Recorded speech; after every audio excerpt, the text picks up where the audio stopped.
Number ते मां ख़ासि हिकिड़ी तव्हांखे नसीहत कयां थो, ख़ासि नसीहत कयां थो। नई नसल आहे न सही, नई नसल नंढा ॿार जेके आहिनि इन्हनि जो जेको आहे न ख़ासि में जेको आहे ख़्यालु रखो।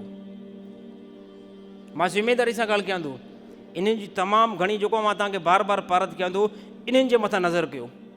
कहिड़ी सही नज़र, हाणे पेशवा मां असांखे कहिड़ी नज़र थो चवे, सही नज़र इहा कयो हिननि जी जेको आहे तालीम जो ख़्यालु कयो, हिननि जी तालीम जो ख़्यालु कयो, कहिड़ी सही इस्लामी तालीम जो ख़्यालु कयो, हिन खे बहितरीनु तालीम ॾियो। मां राति पंहिंजे दर्स जे अंदरि इहा ॻाल्हि कयमि त जेकॾहिं हिननि खे तव्हां तालीम न ॾींदव न, उलमा फरमायो आहे, मुफ़्ती तक़ी उस्मानी साहब फरमायो, उन छा चयो मूंखे जेको आहे ख़ौफ़ थिए थो, मूंखे ख़तरो थिए थो, जेके मुस्लमान जेको आहे न पंहिंजे कारोबारनि ते ध्यानु ॾियनि था, पंहिंजी औलाद ते ध्यानु नथा ॾियनि, मूंखे ख़ौफ़ थिए थो हली करे हिन मुस्लमान जो औलाद मुर्तद न थी।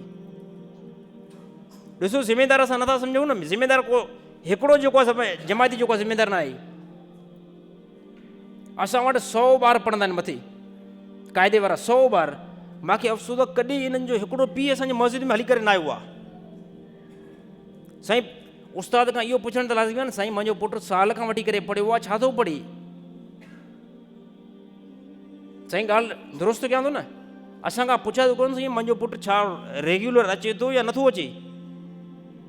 तव्हां पंहिंजे कारोबारनि ते हली था वञो, पोइ तव्हांजो पुटु कॾहिं अचे थो मदरसे में, कॾहिं नथो अचे, केॾो वॾो नुक़सानु थो थिए। पाण त साईं वॾा थी वियासीं, अछियूं ॾाढियूं थी वियूं, क़ुर त न पढ़ियासीं, नए नसल खे जेको आहे क़ुर पढ़ायो। राति जो जंहिं टाइम कारोबार खां फ़ारिग़ थी अचो था न, कारोबार खां सभु फ़ारिग़ थी करे राति जो जीअं जो तव्हां पंहिंजे घर में अचो था न, मानी खाइण खां बाद में नंढा ॿार अथव न, हिनखे चयो अबू जेको आहे क़ुर त ॿुधावा, अॼु जेको मदरसे में पढ़ी आयो न उहो ॿुधा मूंखे, इहो पंहिंजो रूटीन बणायो, रोज़ानो इहो जेको इहो अमल कयो। जेकॾहिं पाण खे क़ुर नथो अचे, घरवारी खे चवणो जेको आहे पुट जो क़ुर त ॿुध भला सही पढ़े थो नथो पढ़े। हिन टाइम ॾिसो निमाज़ी ख़बर न आहे मुस्लमान खे निमाज़ी ख़बर न आहे। अलहमद जेको आहे बाज़ असांजे जमायतनि खे नथो अचे। हाणे इन में जेको नाराज़ कोई न थिए त साईं जेको असांखे मथां टोके थो, अफ़सोस जो मक़ाम आहे साईं, अफ़सोस जो मक़ाम आहे। 5 रुपया गुम थी वञनि, यकीन कयो परेशान थी वेंदा आहियूं। 10 रुपया सौदो जेको आहे, 10 रुपया रुगो सौदो जेको आहे महांगो मिले, दिमाग़ कमु न कंदो आहे, केतिरो नुक़सानु थिए पियो, इस्लाम पियो मुस्लमान खां वञे। काफ़र असांजे इस्लाम जे मथां, ईमान जे मथां यकीन करे डाको था हिन टे मणनि। हो बिलियन जे एतबार सां, मिलियन रक़म न, बिलियन पैसा गॾु करे, हज़ारे बिलियन गॾु करे, हे जेके मुस्लमान मस्जिद में वेठा आहिनि न, इन्हनि जो ईमान तबाह करण जी कोशिशि था कनि। तमामु वॾो उन्हनि जेको आहे न गैर मुस्लमान फंड तयारु कयो आहे।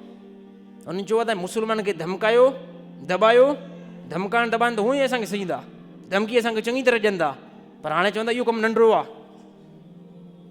इहो हल्को मसइलो आहे। जेको पहिरियों मुस्लमान खे धमकायूं पिया न, इहो हल्को मसइलो आहे। हाणे आख़िरी उन्हनि जो निशान छा बतो आहे, इन्हनि जो जेको आहे ईमान ते डाको हणो, इन्हनि जो ईमान जेको आहे सल्ब कयो। उन्हनि जो कीअं कयूं, इन्हनि जी नई नसल खे जेको आहे खारियो, नई नसल खे। वॾा त जेके ॾाण मरी विया, इन्हनि जा अछी ॾाढ़ी वारा पीउ, इन्हनि जा ॾाण जेको आहे मरी विया, नए नसल जे मथां निशानो बणायो। हुननि जी जेको आहे न कुफ़ार जी नज़र असांजे नंढे नसल ते आहे, इन्हनि खे जेको आहे खारे छॾियो। इहे जंहिं टाइम करी विया न, मुस्लमान जॾहिं पंहिंजे मक़सद खे विसारियो न, मुस्लमान पोइ तबाह थी वेंदा। अॼुकल्ह जेको आहे असां आहियूं बि सही, कहिड़ा साथी जेको आहे हिन कम जी जेको आहे इज़त कंदा, साईं हथ त खणो, हिन में हिकिड़ो ॾोह मिलंदो साईं।